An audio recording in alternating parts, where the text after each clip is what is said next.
Good morning students. आज हम लोग लर्न करेंगे एग्रीगेशन फंक्शंस, सम, मीन, काउंट, मैक्स, मिन हम डाटा फ्रेम्स के ऊपर कैसे यूज़ करते हैं। बेटा कि जैसे इन फंक्शंस के नाम से आपको पता चल रहा होगा कि ये क्या काम कर रहे हैं। सम फंक्शन क्या काम करता है? सम फंक्शन जो है वो किसी भी कॉलम, रो या डाटा फ्रेम या डाटा फ्रेम के किसी सबसेट का combination of row and column का हमें सम देता है। मीन फंक्शन जो है वो हमें एवरेज देता है। एवरेज मतलब कि अगर किसी कॉलम में जितनी वैल्यूज़ हैं उनको ऐड करके और नंबर ऑफ वैल्यू से डिवाइड करके, नॉन नल वैल्यू से, यानी कि एन के अलावा जो वैल्यूज़ हैं। काउंट फंक्शन जो है हमें वो गिन के बताता है कि किसी पर्टिकुलर कॉलम, रो या डाटा फ्रेम के सबसेट में कितनी नॉन नल वैल्यूज़ हैं। नॉन नल मतलब कि नॉन एन भी हम बोल सकते हैं, not a number values. Max maximum value देता है और मिन फंक्शन जो है वो मिनिमम वैल्यू देता है। तो इस तरह से हम लोग इन फंक्शंस को यूज़ कर सकते हैं। हम इन फंक्शंस को पूरे डाटा फ्रेम के ऊपर भी यूज़ कर सकते हैं, एक कॉलम के ऊपर भी यूज़ कर सकते हैं, एक रो, सिंगल रो के ऊपर भी यूज़ कर सकते हैं। इसके अलावा हम इनको डाटा फ्रेम के किसी कॉम्बिनेशन ऑफ रोज, जिसे हम लोग सबसेट के बोलते हैं डाटा फ्रेम का, उसके ऊपर भी यूज़ कर सकते हैं। अब हम इसको देखते हैं कैसे काम करता है। इसको समझाने के लिए मैंने आपके सामने एग्जांपल ली है। हमने ये डाटा फ्रेम क्रिएट किया है। इस डाटा फ्रेम के थ्रू हम लोगों को जो है 3 कॉलम्स के नाम इंग्लिश, हिंदी, मैथ और रो के नाम R1, R2, R3, R4, R5 तक मिलेंगे। और इनमें हमारे पास जो है नॉन नल वैल्यूज़ भी हैं, एन जैसे ये यहाँ दी हुई हैं, और इसके अलावा न्यूमेरिक डाटा है, सारा न्यूमेरिक डाटा है। अब इनके ऊपर हम सबसे पहले देखते हैं कि इस डाटा फ्रेम के ऊपर हम पूरे डाटा फ्रेम के ऊपर सम फंक्शन अप्लाई करें तो कैसे करते हैं। जैसे मैंने यहाँ लिखा है प्रिंट df डॉट सम, और मैंने यहाँ लिखा है x इज़ 0। अगर मैं x इज़ 0 ना भी लिखूँ तब भी ये बाय डिफ़ॉल्ट x इज़ 0 ही लेगा। तो x इज़ 0 से क्या करेगा, ये हर कॉलम का सम हमें रिटर्न करके देगा। देखिए ज़रा, हम इसको रन करते हैं। देखिए अब हमें उसने हमें इंग्लिश कॉलम के सारी वैल्यूज़ का सम करके दे दिया है। जैसे 40 प्लस 50, 90 प्लस 90, 180 प्लस 80, 260। तो इंग्लिश कॉलम का सम आ गया 260। ऐसे हिंदी कॉलम का सम आ गया, देन मैथ कॉलम का सम आ गया। लेकिन जब आउटपुट आएगी तो आउटपुट आपको कैसे नज़र आएगी? आउटपुट आपको नज़र आएगी जो है पहले कॉलम का नाम और उसके बाद उसका सम।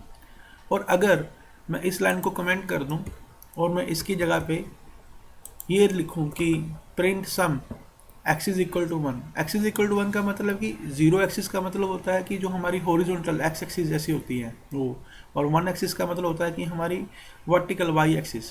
जब हमने एक्सिस 1 किया तो वाई एक्सिस पे हमारे क्या होगा, यहाँ पे हमारी R1, R2, R3 हो गई ये वाली, और हॉरिजॉन्टल एक्सिस पे हमारी होती हैं ये वाले हमारी जो इंग्लिश, हिंदी, मैथ थे। जब हमने एक्सिस 0 लिया तो उसने कॉलम का सम दिया। जब हम एक्सिस 1 लेंगे तो वो हमें रो वाइज हमें सम देगा। देखिए ज़रा हम इसको रन करते हैं। अब देखिए ये पहले R1 का सम आया है 40 प्लस 50 प्लस 60, तो 150। फिर R2 का सम आया है, इसमें एन नहीं जुड़ा है, 10 प्लस 20, 30। तो इस तरह से आप पूरे डाटा फ्रेम के ऊपर जो है हमारे फंक्शंस अप्लाई कर सकते हैं। यहाँ मैंने आपको सिर्फ सम फंक्शन अप्लाई करके दिखाया है। इस तरह से अगर मैं सम की जगह पे काउंट फंक्शन लगाऊं तो आपको फिर देखिए आउटपुट कैसी आती है। मैंने यहाँ पे इसकी जगह पे काउंट फंक्शन लगाया पूरे डाटा फ्रेम के ऊपर, एक्सिस 0 पे भी लगाया और एक्सिस 1 पे भी लगाते हैं। दोनों हम लोग रन करके देखते हैं। देखिए हमें उसने बताया कि इंग्लिश वाले कॉलम में 4 वैल्यूज़ हैं। देखिए यहाँ पे इंग्लिश वाले कॉलम में एक एन था, उसको उसने काउंट नहीं किया। हिंदी वाले में फिर 4 वैल्यूज़ हैं, इसमें भी एक एन था, और मैथ वाले में 5 वैल्यूज़ हैं। और अगर हमने काउंट एक्सिस 1 कर दिया तो आप लोगों को यहाँ पे ये रो 1 में कितनी वैल्यूज हैं, 3, रो 2 में 2, रो 3 में 3, रो 4 में 2 और रो 5 में 3। देखिए यहाँ पे ये सेम हमारी आउटपुट उस तरह से आएगी। तो इसी तरह ये पांचों फंक्शन आप पूरे डाटा फ्रेम के ऊपर अप्लाई कर सकते हैं। अगर आप एक्सिस नहीं मेंशन करेंगे तो अपने आप वो एक्सिस 0 मानेगा। तो एक्सिस 0 मतलब कि हॉरिजॉन्टल इस तरह से, तो इस पर हमारे कॉलम नज़र आते हैं तो वो हमें वो कॉलम के हिसाब से हमें सम देता है। और एक्सिस 1 मतलब वर्टिकल, यहाँ हमें रो नज़र आती हैं तो हमें वो रोज़ के हिसाब से सम देता है या काउंट करता है जो भी फंक्शन आप अप्लाई करोगे। अब हम बात करते हैं कि अगर हमने एक सिंगल कॉलम पे आउटपुट अप्लाई करना हो तो कैसे करेंगे। देखिए आपको पता है कि हम सिंगल कॉलम कैसे एक्सेस करते हैं कि पहले डाटा फ्रेम का नाम फिर स्क्वायर ब्रैकेट में हम उस कॉलम का नाम लिखते हैं और उसके बाद हम उसके ऊपर कोई भी फंक्शन अप्लाई करना कर सकते हैं। तो मैंने यहाँ पे क्या किया है, सबसे पहले मैंने अपना डाटा फ्रेम प्रिंट करवाया है, फिर मैंने यहाँ पे इंग्लिश कॉलम को लिया है, इंग्लिश कॉलम को मैंने यहाँ क्या किया है, उसका पहले सम निकाला है, फिर मीन मतलब कि एवरेज निकालेगा, फिर इसको काउंट करके बताएगा, फिर मैक्स बताएगा, फिर मिनिमम बताएगा। देखिए अब मैं इसको रन करता हूँ। देखिए ये हमारा डाटा फ्रेम है। सबसे पहले इंग्लिश कॉलम का सम आएगा, इंग्लिश कॉलम का सम, ये हमारा इंग्लिश कॉलम है, 40 प्लस 50 90, 90 और 90 180 प्लस 80 260। फिर उसने बताया हमें मीन मतलब एवरेज, ये हमारे 260 को अगर हम लोग जो है 4 से डिवाइड करते तो हमें एवरेज आ जाती है 65। और फिर उसने बताया हमें काउंट कितनी इसमें वैल्यूज हैं, इसमें नॉन नल वैल्यू जो वो 4 हैं, तो उसने 4 बताया है। फिर उसमें बताया मैक्स, मैक्स मतलब इस कॉलम में मैक्सिमम वैल्यू क्या है, 90 है मैक्सिमम। फिर बताया है मिन, तो ये मिनिमम वैल्यू कौन सी है, 40 है। तो इस तरह से हमने एक सिंगल कॉलम के अगर ऊपर हमने अप्लाई करना हो मैक्स मिन किसी भी सम को, तो हम लोग इस तरह से अप्लाई करते हैं। अब आगे एग्जांपल लेते हैं, अगर हमने सिंगल रो पे एक्सेस हमने जो है फंक्शन को अप्लाई करना हो। यहाँ देखिए हमारे पास रो को एक्सेस करने के लिए हमारे पास LOC फंक्शन होता है। मैंने यहाँ लिखा है df.loc, फिर मैंने रो का नाम लिख दिया है और उसके ऊपर फिर मैंने इसी तरह से सम मीन काउंट मैक्स मीन लगाया हुआ है। अगर हम इसको रन करते हैं तो देखिए हमें आउटपुट आ गई। तो रो 2 का सम, अगर हम लोग सम देखना चाहिए हमारा डाटा फ्रेम क्या, हम डाटा फ्रेम भी प्रिंट करवा देते हैं यहाँ पे प्रिंट df। तो देखिए रो 2 का सम, रो 2 का सम क्या है हमारा 10 प्लस 20 30। फिर इसके बाद रो 2 का मीन, तो 20 प्लस 30 का 2 से डिवाइड करें तो 15 आ जाएगा। इसी तरह से हमारा काउंट मीन मैक्स सब आ गया है हमारे पास। तो इस तरह से आप सिंगल रो पे भी अप्लाई कर सकते हो, सिंगल कॉलम पे भी। अब हम बात करते हैं कि अगर हम लोगों ने किसी डाटा सेट के मतलब कि सबसेट के ऊपर अप्लाई करना हो यूजिंग सम मीन फंक्शन उन्हें सबसेट। तो यहाँ मैंने क्या किया है, यहाँ एग्जाम्पल में मैंने ये डाटा फ्रेम पहले प्रिंट करवाया है, फिर मैंने डाटा फ्रेम की यहाँ LOC फंक्शन लिया। मैंने क्या लिखा है यहाँ पे R1 R2 मतलब रो 1 और रो 2, और कॉलम कौन से लिए हैं, कॉलम लिए हैं मैंने एक्सिस इंग्लिश और हिंदी, इसमें मैंने मैथ कॉलम नहीं लिया है। तो इसका मैं सम फाइंड आउट कर रहा हूँ, तो हमें ये सिर्फ पहली 2 रो के 2 कॉलम जो हैं इंग्लिश और हिंदी का ही सम देगा। तो मैंने इसको एक्सिस यहाँ पे 0 एक्सिस नहीं लिखा तो अपने आप 0 मानेगा, और अगर एक्सिस 1 लिखूंगा तो ये रो वाइज दे देगा हमें। देखिए जरा हम इसको रन करते हैं। देखिए ये हमारा डाटा फ्रेम है।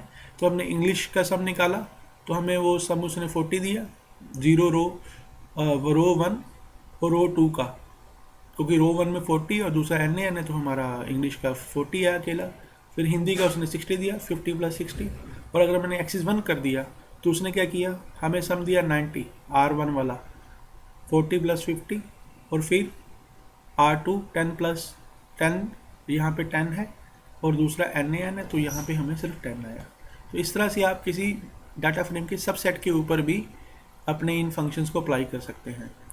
तो अभी बेटा हमने लोगों ने देखा कि हम लोग एक सिंगल कॉलम पे भी अप्लाई कर रहे हैं, सिंगल रो पे भी अप्लाई कर रहे हैं, पूरे डाटा फ्रेम के ऊपर भी अप्लाई कर सकते हैं इन फंक्शंस को, और किसी डाटा सेट के ऊपर कर सकते हैं। लेकिन इसमें एक बात नोटिस करने वाली थी कि हमारा यहाँ पे जितना डाटा था डाटा फ्रेम के अंदर सारे का सारा न्यूमेरिक था, और अगर हमारे डाटा फ्रेम के अंदर सारे के सारा डाटा फ्रेम जो हो जिसमें हमारा टेक्स्ट डाटा हो या स्ट्रिंग डाटा हो, तो फिर ये फंक्शन कैसे काम करेंगे। यहाँ हम लोग इसका एग्जाम्पल लेते हैं। देखिए मैंने यहाँ एक नया डाटा फ्रेम बनाया है। इस डाटा फ्रेम को अगर हम रन करते हैं तो हमें डाटा फ्रेम क्या नज़र आता है। देखिए हमारे पास इस डाटा फ्रेम के अंदर 2 कॉलम है जिसमें फर्स्ट नेम और लास्ट नेम लिया हुआ है और 4 रोज है। इस पूरा डाटा जो है हमारा ये हमारा डाटा जो है ये स्ट्रिंग वाला है, ना कि न्यूमेरिक है।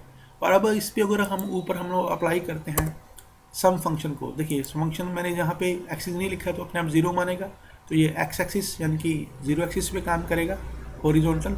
तो हॉरिजॉन्टल में फर्स्ट कॉलम और लास्ट कॉलम है तो हमारा इनके ऊपर वो सम लगाएगा। अब डाटा तो न्यूमेरिक नहीं है तो इस सम में क्या करेगा, ये इस सम में इनको कंकैटिनेट कर देगा। देखिए आउटपुट कैसे आती है, यहाँ पे देखिए हमें आउटपुट क्या आई, राम श्याम जीवन राज, ये चारों को चारे कंकैटिनेट होकर आगे हमारे पास आ गए, सारे आपस में चिपक के एक दूसरे के पीछे ऐड होके आ गए। और दूसरी लास्ट कॉलम की आउटपुट क्या आई, कुमार, ये सब ऐसे कंकैटिनेट हो गए हैं। और अगर इसी के ऊपर हम लोग एक्सिस 1 के ऊपर अप्लाई कर देते हैं, लेट इट बी, अगर हम लोग इसको लिख देते हैं कि एक्सिस 1 के ऊपर अगर आउटपुट लें तो फिर ये हॉरिजॉन्टल चलेगा। तो हम देखिए फिर आउटपुट क्या आती है। अब हमें आउटपुट क्या है, R1 के अंदर राम कुमार, R2 के अंदर श्याम सिंह, दोनों ऐसे रो वाइज जो है हमारी हॉरिजॉन्टली ये चिपक गए हैं। तो अगर आपका डाटा फ्रेम के अंदर न्यूमेरिक ना हो और सारे का सारा स्ट्रिंग हो, तो सम फंक्शन क्या करता है, वो आप लोगों को कंकैटिनेट कर देगा। काउंट फंक्शन वैसे ही हमें काउंटिंग करके दिखाएगा कि कितनी वैल्यूज़ हैं उसके अंदर। और जो हमारा मैक्स फंक्शन है तो वो आस्काई कोड के ऊपर, मतलब कि जो अल्फ़ाबेटिकली जो हमारे कोड्स होते हैं उसके बेसिस के ऊपर जो सबसे बड़ा नाम होगा उसको देगा, और अगर मिन फंक्शन सबसे छोटे को देगा। और अगर आप एवरेज लेते हो तो एवरेज, अगर एवरेज लेंगे तो एवरेज तो इसको ऐड तो कर नहीं सकते, इसको डिवाइड कैसे करेंगे। तो देखो एवरेज लेते हैं तो फिर क्या होता है, एवरेज लेंगे, मैंने यहाँ मीन लिया दोनों की तरफ से, तो हमें आउटपुट क्या आती है देखिए।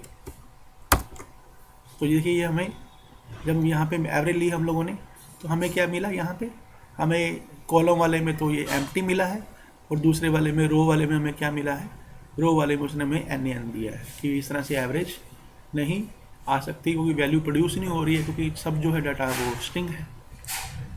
ठीक है। और अगर मैं यहाँ पे मैक्स मिन करूँगा तो मैक्स मिन में फिर वैसे ही होगा कि अगर मैं मैक्स लेता हूँ, मैक्स मिन सबसे बड़ा, तो सबसे बड़ा कॉलम वाइज नाम कौन सा है, अगर हम इस लाइन को कमेंट कर देते हैं, सबसे बड़ा कॉलम वाइज नाम है, देखिए फर्स्ट कॉलम में एस वाला शाम, और सेकंड कॉलम में लास्ट वाला कॉलम जो है उसमें वर्मा वी। तो इस तरह से वो अल्फ़ाबेटिकल ऑर्डर से आस्काई कोड के ऊपर बेसिस, इसमें आस्काई कोड के अंदर स्मॉल लेटर के आस्काई कोड बड़े होते हैं और कैपिटल लेटर के आस्काई कोड छोटे होते हैं। तो यहाँ पे हमने देखा कि इस डाटा फ्रेम के अंदर सारा डाटा जो है हमारा वो स्ट्रिंग था।